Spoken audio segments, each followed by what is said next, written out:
Eu queria agradecer a presença e chamar ao palco o Bernardo Piloto, que é o candidato do PSOL, Partido Socialismo e Liberdade, ao governo do Estado.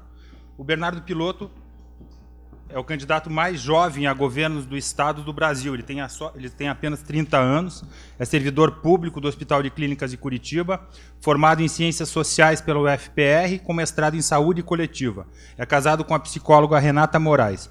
O Bernardo nasceu no Rio de Janeiro, é fã de samba, e o candidato mora na capital paranaense há 19 anos.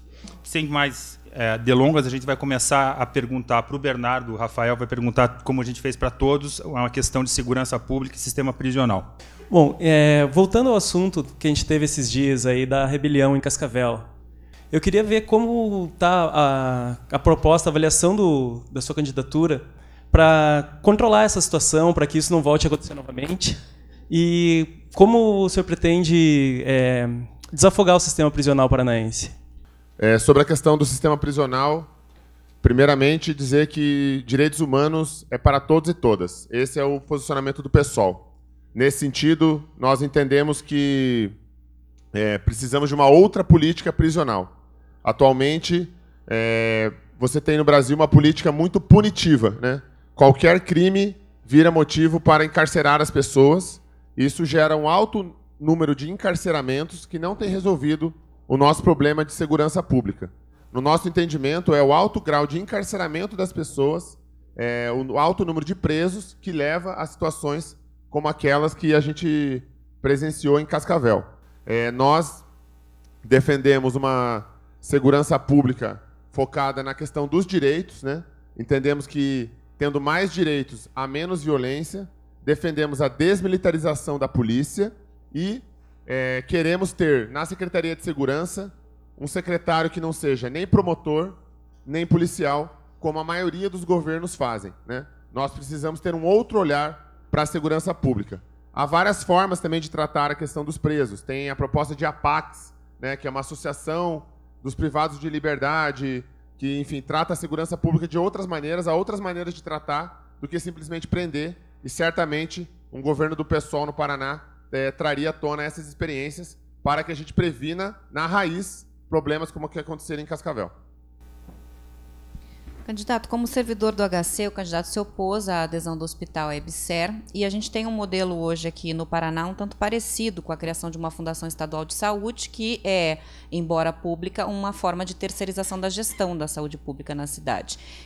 Se eleito, mudaria essa opção pela terceirização, e eu queria que você apontasse quais são os problemas que podem decorrer dessa mudança. O pessoal é contra a terceirização da saúde. Por quê? Porque a gente entende que não é necessário tirar da administração direta para ter um bom modelo de uma boa gestão em saúde. O problema hoje reside na falta de financiamento, no subfinanciamento, e também no financiamento de atividades privadas a partir do dinheiro público. O dinheiro público deve ser investido na saúde pública, que tem melhores condições de atender a população como um todo e tem melhores condições de ter um modelo de saúde mais próximo do preventivismo, um modelo de saúde que não seja tão focado no médico, um modelo de saúde que não seja tão focado apenas na distribuição de medicamentos ou focado no hospital. Um modelo de saúde, um modelo de fato de saúde e não um modelo apenas de tratamento das doenças. A terceirização, ela traz dois problemas, entre os vários problemas que ela traz, eu vou salientar aqui dois. Um, que tem um impacto na força de trabalho e na qualidade do serviço. Por quê? Porque com a terceirização você tem contratos mais vulneráveis entre o contratante e o contratado, né? Entre o poder público, ou enfim, a gerência e o trabalhador. Esse contrato mais precário faz com que a gente tenha mais rotatividade de funcionários. E na saúde, a rotatividade é muito prejudicial ao atendimento. É muito importante na saúde, especialmente em algumas áreas, por exemplo, como na saúde mental, que a gente tenha um vínculo entre paciente e entre o trabalhador da saúde. Esse vínculo, por si só, é terapêutico. E um outro problema bastante grande é que a terceirização serve como uma desviante de recursos públicos para a iniciativa privada.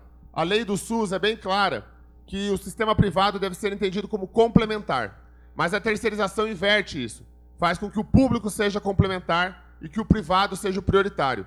Isso faz com que os donos de hospitais enriqueçam muito e cobrem muito caro por esses serviços e deixem de ter uma rede de assistência decente, pública, uma rede de assistência na saúde pública. Esse modelo está aplicado desde 98 em São Paulo e não resolveu os problemas da saúde pública.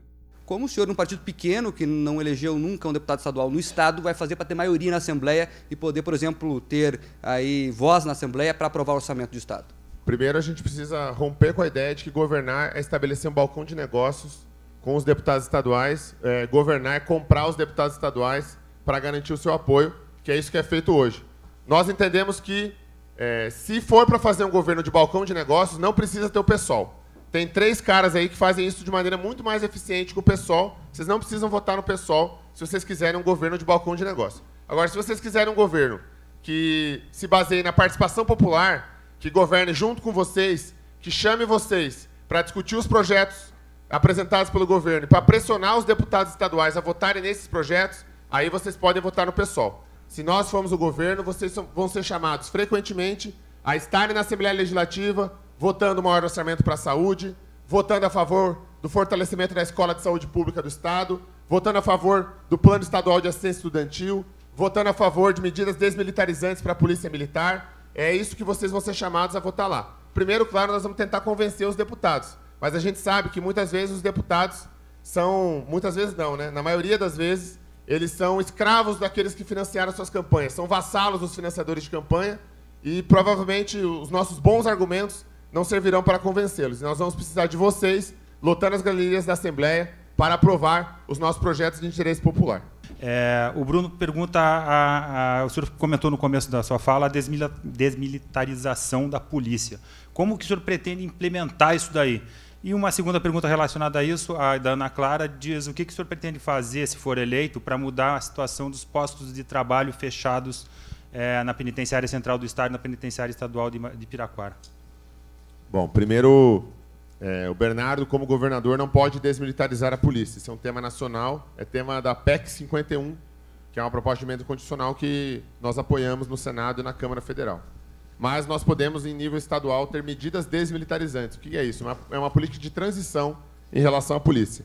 Quais são essas medidas? Regulamentar e reduzir as jornadas de policiais e bombeiros. Hoje um policial trabalha 50 horas, um bombeiro trabalha 60. Rever o Código de Ética dos policiais, que hoje é baseado no regime disciplinar do Exército, que é um código da época da ditadura e que enxerga a população como a inimiga a ser combatida e não como aquela que deve ser protegida. Vamos mudar esse código. Também ter uma perspectiva de plano de carreira único, acabar com a diferenciação entre praças e oficiais. Isso poderia fazer com que policiais voltassem às ruas. Hoje tem uma distinção na polícia. Quem é praça vai para a rua, quem é oficial fica na burocracia do quartel. Não precisa de tantos burocratas assim, pode diminuir isso, né? E a separação entre polícia e bombeiro, para que a gente tenha um bombeiro civil, né? Sobre a questão do trabalho de preso, né? Nós defendemos isso, achamos que é uma importante medida de ressocialização, mas isso tem que ser feito com garantia de direitos, né? Não pode significar trabalho semi-escravo ou em condições análogas à condição de escravidão, como a gente tem, por exemplo, em comunidades terapêuticas ou em presídios privatizados em outros estados. Nós não vamos ressocializar ninguém com um trabalho extremamente precarizado ou questões do tipo. Nós precisamos ter um trabalho digno para que as pessoas, de fato, sejam ressocializadas. O Tribunal de Contas vem aceitando a contratação temporária de professor para que não se interrompa o serviço público. O senhor também tem uma política ali no seu programa de governo de trazer mais concursados para o Paraná. Eu queria saber como fazer isso sem afetar o limite prudencial de gastos com o pessoal, que o atual governador Beto Richa já chegou ao limite. Nós defendemos a vinculação das universidades, do orçamento delas, com uma porcentagem do ICMS, para que o orçamento das universidades não dependa de governo A, B ou C, né, ou de G, R ou B, né, que haja um financiamento permanente para as universidades, que não possa ser diminuído de ano a ano, para que tenha uma estabilidade. Nós entendemos que a contratação temporária deve ser entendida como o nome diz, temporária. Também nós entendemos que o limite prudencial pode ser resolvido de outras maneiras, por exemplo, com a diminuição dos cargos em comissão, que são milhares aqui no Estado, né? Não há necessidade disso. Isso seria uma maneira de resolver essa questão do limite prudencial. Candidato, uma das bandeiras do PSOL é a descriminalização do uso de drogas, né? Eu queria que você falasse um pouco sobre o impacto que isso pode causar na saúde pública. Primeiro, a nossa bandeira não é descriminalização, porque a descriminalização apenas deixa de fazer com que aquilo seja crime. Nós defendemos a regulamentação do uso, da venda e do consumo. Da produção, desculpa. Uso, venda e produção. Por quê? Porque hoje as drogas já são liberadas. Quem quiser, compra. Todo mundo aqui sabe onde comprar. Nós defendemos a regulamentação para que você tenha um limite de compra e venda, você tenha o controle de quem está comprando para poder, depois, eventualmente, tratar essa pessoa se ela quiser deixar de usar aquele tipo de droga. Enfim, nós defendemos uma política que é o contrário da que tem hoje. E nós precisamos, aí, na saúde, ampliar a rede de tratamento, né, as redes CAPS, que é o Centro de Atenção Psicossocial, para que aquele usuário que quer deixar de usar possa ser acolhido e possa ser tratado. O fato de a gente regulamentar o uso, né, permitir o uso de maneira regulamentada ou proibir, não muda o impacto na saúde, porque hoje o consumo de drogas já é altíssimo, né? Talvez, se a gente tiver a regulamentação do uso e do consumo, da venda, enfim, da produção, a gente diminua o uso, né? É a experiência que se tem no Uruguai. O Leonardo Mion pergunta: o senhor não acha que deveria ganhar mais experiência política para poder competir com candidatos como Requião, Gleisi e Beto? Não, porque a experiência deles não adiantou para nada. Eles são péssimos governantes com anos de experiência. Quem quer experiência tem o Sarney, tem o Renan Calheiros, tem todos esses que estão aí há milênios na política, desde sempre. Então, nós não acreditamos que é preciso fazer carreirismo político para ser governador do Paraná. Lucas e Anderson Ribeiro perguntam as políticas relacionadas a LGBT. Nós temos que ter política para defender a população LGBT. O Estado do Paraná é o que mais mata LGBTs no Brasil. Então nós vamos garantir o nome social de travestis, transgêneros e transexuais nas escolas. Vamos ter política, sim, de combate à homofobia nas escolas, para a gente ter uma sociedade mais humanizada, mais igualitária, com menos preconceito. O governo do Paraná, na gestão atual, coloca como um dos principais feitos a atração de empresas através de incentivos, aqui, o programa Paraná Competitivo, né? Do ponto de vista de crescimento econômico, no momento de desaceleração, como a gente está vivendo agora, e também da geração de empregos, como o PSOL e como o candidato avalia esse tipo de programa e o que faria, se eleito, com relação a essa estratégia de atrair as empresas? Olha, primeiro que, para ter empregos, a gente não precisa ficar com esse fetiche de trazer empresas de fora, né? Essa é uma política que funciona a curto prazo e que a médio e longo prazo são péssimas. Para gerar empregos, por exemplo, você pode ter a reforma agrária. A reforma agrária é uma grande geradora de empregos, né? Nas cidades onde há reforma agrária, o comércio local é favorecido. Esse programa do Beto Richa favorece quem já é favorecido, valoriza quem já é valorizado. A população está reclamando da falta de saúde e é nisso que precisamos investir. O Gustavo, a Maria Luísa, a Camila, a Stefânia e o Lucas querem saber dos projetos para a cultura e se o senhor já tem investimento previsto para isso. Olha, tem que ser um investimento de no mínimo 1%, né, para a cultura. Temos que garantir uma periodicidade nos editais para que não haja surpresas. A gente tem no Paraná também um mecanismo que acaba favorecendo os bens culturais já conhecidos, né? O poder público precisa investir naquela cultura que é desconhecida da maior parte da população, porque é essa que precisa de ajuda. Então, precisamos entender a cultura como um direito de todos e todas e não como um privilégio, como algo secundário, que a gente vai quando tem dinheiro, ou que merece um evento anual, como a virada cultural. Lamentamos, inclusive, que a cultura tem sido um item negligenciado nessas eleições. Nós vamos também fazer um encontro com o FACA, que é a Frente Aberta do Cinema e do Audiovisual Paranaense, para acolher as propostas que eles têm feito e incorporar isso no nosso programa de governo. O governo não conseguiu quitar os precatórios em torno de 40 milhões de reais. Como que o senhor pretende sanar essas dívidas? Auditoria. Nós vamos fazer uma auditoria, ver o que é dívida legítima, ver o que é dívida ilegítima. A Constituição de 88 no Brasil prevê uma auditoria e ela não foi feita até hoje. Houve uma CPI na Câmara Federal sobre a dívida pública que gerou um relatório extenso sobre isso e nós vamos auditar. Candidato, o nosso tempo está acabando, a gente tem aí 4 minutos. Se o senhor quiser usar, se você quiser usar para as suas considerações finais, fique à vontade. Olha, queria agradecer, né, o espaço, dizer que no primeiro turno nós votamos com o coração, Não é corrida de cavalo para a gente precisar votar em quem está lá na frente, né? Desconfiem das pesquisas. Todo ano as pesquisas erram. Também vamos ter um voto coerente, gente. Não adianta a gente votar no PSOL para governador e não votar para deputado estadual e deputado federal. Então, atentem para a coligação.